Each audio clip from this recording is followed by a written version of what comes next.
Olá pessoal, bem-vindos a mais uma edição de Cinescópio TV. Eu sou Davi Pilharino e hoje vamos conversar sobre Missão Impossível.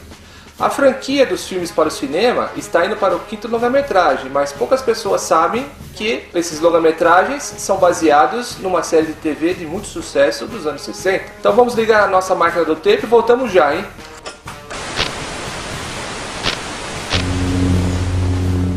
James Bond na televisão. Era isso que o produtor Bruce Geller queria para uma série diferenciada.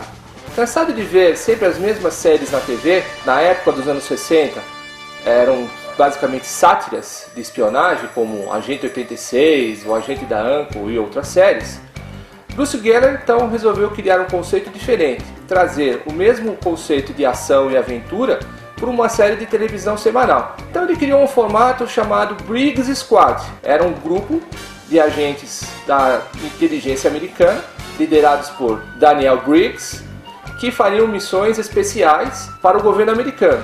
Todos tinham uma função específica e todos funcionavam, na verdade, em conjunto para que a missão fosse bem sucedida. Com essa ideia, então, Bruce Geller desenvolveu o roteiro de um piloto e buscou viabilização em estúdios em Hollywood.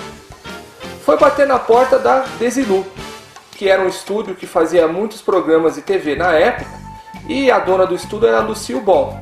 Então podemos dizer que o pai de Missão Impossível é Bruce Geller e a mãe Lucille Ball. Na época, os estúdios da Desilu estavam em decadência, e então eles compravam qualquer roteiro que pudesse ser aproveitado para uma boa série de TV. Lucille gostou do roteiro e aprovou a produção de um piloto. Após a aprovação do piloto, foram feitas algumas alterações. A série passou a se chamar Missão Impossível e faltava a escalação do elenco. Para o chefe do esquadrão, Daniel Briggs, foi escolhido o ator nova-iorquino de televisão Steven Hill, que na verdade não foi uma boa escolha. Steven era judeu ortodoxo e não conseguia trabalhar às sextas-feiras, e isso inviabilizava muitas gravações. Steven Hill acabou sendo demitido no meio da temporada e foi contratado então Peter Graves a partir do 2º ano. O casal Martin Landau e Barbara Bach também foram escalados para o elenco, que contavam ainda com Greg Morris e Peter Lucas. Cada um tinha uma função específica. Greg Morris era o gênio eletrônico, Martin era um mestre dos disfarces, Barbara Bach era a gostosona da série e Peter Lucas era o fortão que fazia tudo. Então, juntando todas essas pessoas, formaram-se então o time de Missão Impossível. Após a escalação do elenco, foi feita a produção do piloto e depois ele teria que ser aprovado por uma rede de televisão para ser exibido em cadeia nacional. Com a lata embaixo do braço, Bruce foi até a porta da rede americana CBS, que gostou da ideia, mas duvidou que poderia manter a qualidade toda semana. Mas o piloto acabou sendo aprovado e entrou em produção. Bruce Geller acabou sendo o produtor executivo da série e ficou até o final da 3ª temporada, quando saiu e foi produzir uma outra série para a Paramount, Mannix, com Mike Connors. Apareceram alguns problemas então. O casal Martin Landau e Barbara Bach entraram numa disputa salarial e acabaram saindo da série. Então, até o final da 3ª temporada, não havia encontrado um substituto para o casal. Foi então que passou o jovem desempregado Leonard Nimoy nos corredores da Paramount. Ele, que havia saído recentemente da série Jornada nas Estrelas como o Sr. Spock, acabou sendo contratado e ele fez a substituição do casal Martin Landau. Leonard Nimoy foi realmente um achado para a série. Ele conseguiu substituir bem o casal Martin Landau e Barbara Bach e com isso a audiência se manteve a mesma. Mas Leonard Nimoy acabou se cansando do papel e saiu no final da 5ª temporada. Essa mensagem se autodestruirá em 5 segundos. Você já deve ter ouvido esta frase, né? Era de Missão Impossível. Todas as missões começam sempre com uma mensagem e umas fotografias no gravador. Nós estamos nos anos 60 e não temos nada digital, então o nosso gravador é um gravador de rolo, mas no decorrer dos episódios vemos diversos tipos de gravadores. Gravadores de rolo, gravadores de fita cassete, gravadores de aquelas fitas enormes, né, que o pessoal colocava nos carros. Inclusive no piloto temos um disco. Sim, a primeira mensagem de Missão Impossível foi gravada, na verdade, em um disco, em long play. Então, isso foi muito engraçado, porque todas essas mensagens, todas essas que apareciam no começo da série, eram gravadas de uma só vez, em cada temporada. Depois eram inseridas com as imagens dos atores. Uma outra característica era a abertura de Missão Impossível. Como eu já descrevi isso em outro programa, ela foi produzida por Reza Badi, que era um especialista em titulação de séries para TV. Bem, a abertura nunca é igual de um episódio para outro. Sempre aparecia uma mãozinha que riscava um fósforo e aparecia um pavio. Essa abertura tinha uma música característica que foi composta por Lalo Schifrin. Na verdade, grande parte do sucesso da série se deve a essa grande composição que é até hoje utilizada nos longa-metragens da série.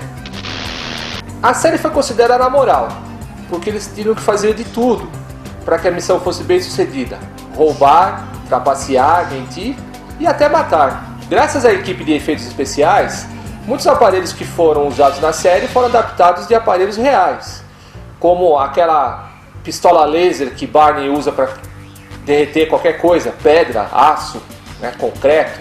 Eu também gostaria de ter uma igual a essa. Uma outra característica é que os episódios nem sempre começavam com um gravador. Há muitos episódios que não têm a mensagem, muitos episódios que são interpretados de uma forma pessoal, ou seja, as pessoas também têm problemas, os próprios integrantes da missão têm problemas e precisam da ajuda de uns aos outros para resolver. Com a saída de Barbara Band da série, muitas atrizes acabaram sendo convidadas para contracenar com a equipe. Uma delas, Leslie Ann Warren, acabou sendo contratada efetivamente para a quinta temporada, mas ela não deu certo, ela parecia muito deslocada, ela não fazia parte, a impressão que deu é que ela não fazia parte da equipe, então foi dispensada no final. Então outras atrizes acabaram aparecendo em episódios esporádicos. Aí nós temos Lee Meriwether, que nós conhecemos bem como a Doutora Anne, do Túnel do Tempo, Linda Day George, a última atriz, e outras que se destacaram, mas apareciam um pouco, um ou outro episódio. Alguns episódios tiveram sucesso não por causa da equipe, e sim por participações especiais. Por exemplo, na segunda temporada nós temos um episódio chamado O Selo, em que o Aston é um gato muito talentoso que rouba todas as cenas da equipe. O outro episódio da quinta temporada, se eu não me engano, chama-se Tino, basicamente é um cachorro que faz todo o papel da equipe. 15 anos depois, em 1988, tentou-se uma nova edição de Missão Impossível, ainda com o mesmo ator Peter Graves, mas isso foi numa época que a indústria cinematográfica estava em greve e basicamente essa série de 2 temporadas, de 1988 a 1990, foram refilmagens de episódios antigos. A série se passava toda na Austrália, chegou a ser um relativo sucesso, mas infelizmente a fórmula já estava muito desgastada e em 1990, infelizmente, ela saiu do ar. Depois dessa época, a Paramount tentou várias vezes trazer de volta para a televisão ou fazer alguma coisa para o cinema. Não deu certo. Até que em 1995 ela resolveu contratar então a Paula Wagner e Tom Cruise para fazer uma versão de Missão Impossível para o cinema. Então, dirigida por Brian De Palma, surgiu então Missão Impossível em 1996, que é o primeiro longa-metragem da franquia e que na verdade é o mais parecido com a série. Temos a música de Lalo Schifrin em todos os momentos do filme. Temos o personagem original, Jim Phelps, interpretado pelo ator Jon Voight, que se mostra um traidor, e isso não foi nada agradável para os fãs da série. E temos então a introdução de um agente chamado Ethan Hunt, interpretado por Tom Cruise, que é o que aparece nos outros longa-metragens. O segundo filme, dirigido por John Woo, é um filme de ação, quase sem nenhuma relação com a série, apenas com a música e com a abertura, onde Ethan Hunt tem que caçar um fugitivo internacional, um terrorista que pretende lançar uma arma biológica no planeta.